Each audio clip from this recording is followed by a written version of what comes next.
Hello and welcome to Wathan Creations. Today we'll be making a spooky Demogorgon stepping out from an ominous glowing portal. I'll be chatting a bit about these monsters and the show in general throughout the sculpture, so minor spoilers ahead.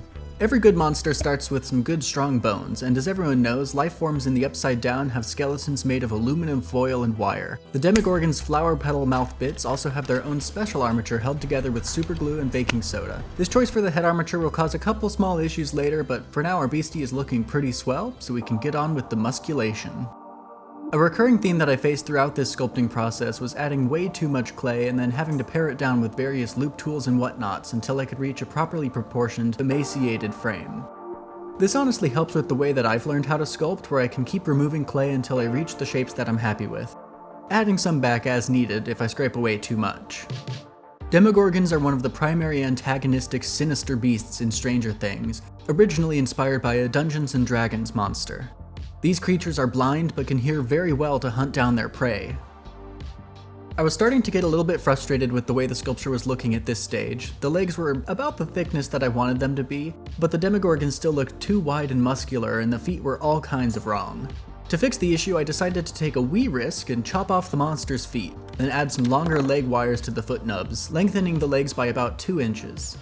This fixed the proportions and helped me get some additional leg room to structure my feet in a more predatory way, taking a bit of inspiration from dinosaur toes. Once the feet are added in, I'll start the enwrinkling process, adding little noodles of clay to different spots where I thought the skin might bunch up and sag, implying that the Demogorgon used to be bigger but lost some weight.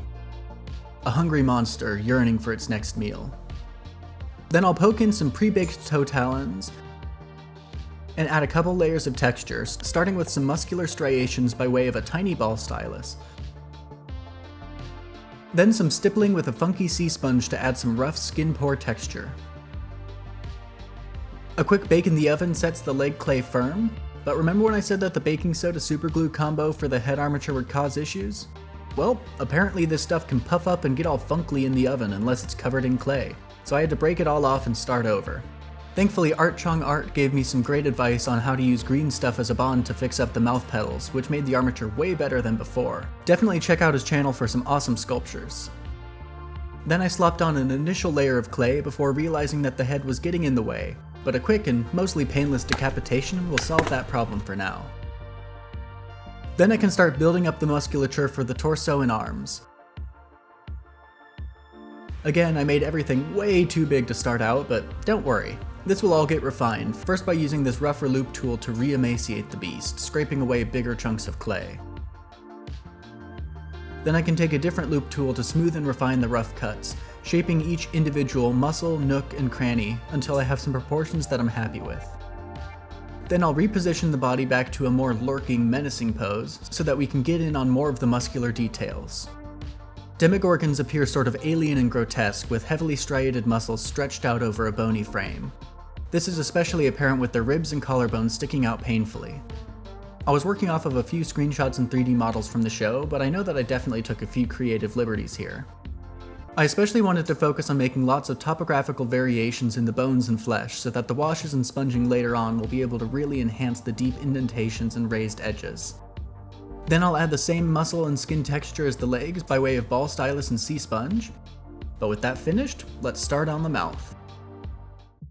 I'll lay down a base layer of cosclay, getting the mouth shapes all mouthy looking for both the outer mouth petals and the inner jaw bits made for chompin'. Then I can start the process of stabbing in at least a few thousand teeth. Not pictured here is the time spent making each little danger needle, but actually it was pretty fun to just put on some music and go to town making this inverted porcupine. Then I can attach the head to the neck with some superglue and green stuff. Once it's definitely 100% attached and never going to fall off, never ever never, we can start on the neckification with more cosclay, blending in some gums around the mouth petals while we're at it. At this point, the sculpture decided to be a bit wobbly and unwieldy since the massive head was taking it off balance. So in a decision that was both beneficial and also detrimental, I decided to break the monster's knee, ankle, and hip to reposition the right leg slightly forward, bringing the center of balance directly under the beast. Then I'll patch up the holes, gaps, and cracks with some clay, retexturing the leg as I go so that it blends in as best as possible. With that finished, I can start building up the muscular detail on the neck. I imagine Demogorgons would have to be pretty dang strong in the neck region to achieve the sheer crushing power of their jaws, so I modeled this partly off of screenshots from the show, but also pictures of crocodiles. Since they're blind, I won't make any eye sockets, but I'll add some wrinkles to the sides of the mouth, and then texturify the whole thing with a sponge. Finally, for the last of the sculpting, we're on to the hands. I'll bulk out the wrists and then add some clay sausages to each finger bone. Once I have the general finger shape sculpted, I'll poke some pre-baked claws into the tips of each digit before finalizing the shapes of the fingers, adding some tendon detail and smoothing it all out until they look nice and gnarly, ready to tear something to shreds. And that's the last of the sculpting, so I can toss this bad beast in the oven, and then disaster. At some point while it was baking, I heard a little thunk as my sculpture's legs gave way and the whole thing toppled over in the oven, shattering both knees, breaking off a few fingers, cracking the right bicep, and snapping the head clean off. Well, let's get this demolished Demogorgon put back together. Back together and good as new, I can start in on the painting, beginning with a deep purple base coat. I wanted to experiment with a new painting method for this sculpture, so the general plan is to set the skin undertones, then add progressively lighter layers of pale sponging on top until I have a multi-hued pale monster. This base coat will make the recesses a nice bruised color, which will help the final product look even more grotesque and pained. Once the base coat is dry, I'll add a layer of slightly purple pale flesh paint, dabbing with my sponge so that the paint stays out of the recesses but coats the raised surfaces.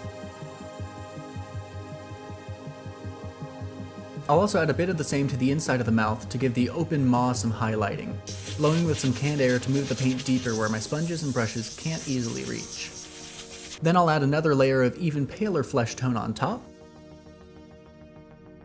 followed by some pasty necrotic flesh on a few of the edges to add a bit of putrid green tinted skin. Once the final sponging is dry, I'll tie the whole paint job together with a very thin purpley tan wash, which will sink in and enhance the textures from the sculpting process, as well as to blend the sponge layers together to make them look more nuanced and natural. To add some skin variety, I'll come back in with some speckles of cork brown wash to give the skin some mottled spots. And then I'll paint the talons gray. And then we're on to the mouth, painting each one of these bajillion teeth with a bone white until this monster's pearly white sparkle all the way into the back of their throat. As the penultimate touch, I'll give the mouth a glistening varnish to make it all wet and slobbery. And then, finally, to make everything awful, I'll mix up some goopy raspberry jam using some Fabri-Tac glue and red ink. This stringy mess then gets slathered onto the claws in dangling strands, and onto the mouth and lips, showing that the Demogorgon just had a little meal. Then with that finished, we're on to the base. I'm making a portal inspired by the one in Hawkins National Lab, using a structure of dollar store clipboards held together with baking soda and superglue. It was important to make this using wood instead of something easier to handle like foam, since this is going to be in and out of the oven and I don't really want to melt my lungs. That being said, dollar store clipboards smell absolutely awful when they're baked, so use an open window. With the portal hole open, I'll carve in lines for the tiles on the floor and wall, then add a few claw marks and bullet holes to imply a recent altercation. The gap between the floor and the wall was driving me to distraction, so to fix it I made a little metal plate out of clay and attached it with some bacon bond, adding a few damage marks so that it matches thematically with the rest of the build. And now we're on to the most important part of any gate to the Upside Down, the tentacles. I'm actually not sure if they're good and proper tentacles, or if they're more like just sentient roots connected to the hive mind of the Mind Flayer. These are made from simple wiggles of clay all stuck together in a writhing mass emerging from the entrance. Then I'll sponge on a bit of modeling paste to add some additional texture and dimension to the flat surface, and we're on to the painting. The whole surface gets several coats of white paint and Mod Podge, most of which was absorbed by the cheap, crappy dollar store clipboard wood. Next, I'll take my kind of broken airbrush and add some light gray wash to enhance the seams of each tile before giving up and applying the wash with a sponge and paper towel instead. To remove and spread around excess paint from the tentacles, I started using some canned air and washes, which did wonders for adding random streaks of dirt and grime across the walls and floor. I'll make the metal border metallic, then add a black wash to bring out the texture, as well as to each claw scratch and bullet hole. Then we're on to painting each tentacle black once again until they stand out in stark contrast against the white laboratory walls. To add some additional thin strands deeper in the portal, I'll take some Fabri-Tac, stringify it up, and lay it down across the gap. While those dry, I'll give the tentacles out front a gloss varnish, then come back in and paint the glue strands black. Gates to the upside down glow red, so to bring that into our sculpture I'm going to use epoxy resin and LED lights. I'll mix up a batch of tinted resin and mica powder. Then once the bubbles are mostly vacuumed out, we can pour the portal.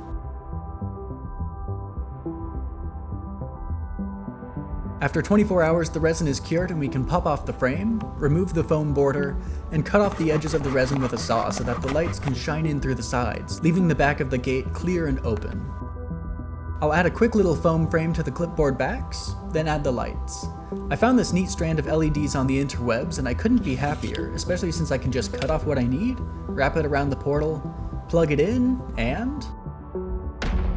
pretty neat, right? To jazz up the surface, I'll add some UV resin ripples for texture, then scribble some extra fine black lines onto the back of the resin to add just a little more depth for the webbing. Then I can goop on some jam,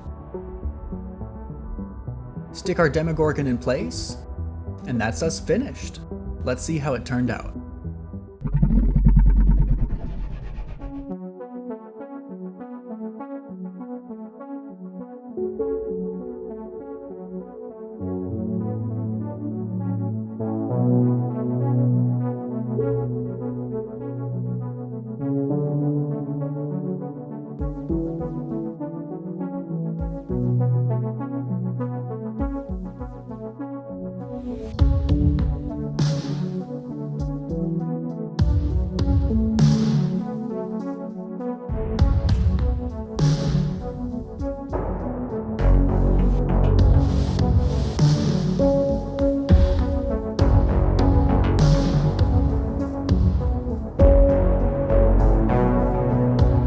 Thank you so much for watching. This was a blast to make and I felt really inspired after watching the show.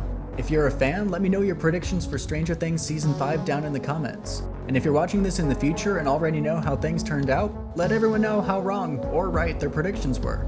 Big thank you as always to my lovely patrons over on Patreon who help me make these weird videos possible. If you want to help out the channel that extra little bit, feel free to give this video a like, subscribe if you're wild, and let me know what I should make next in the comments below. See you next time.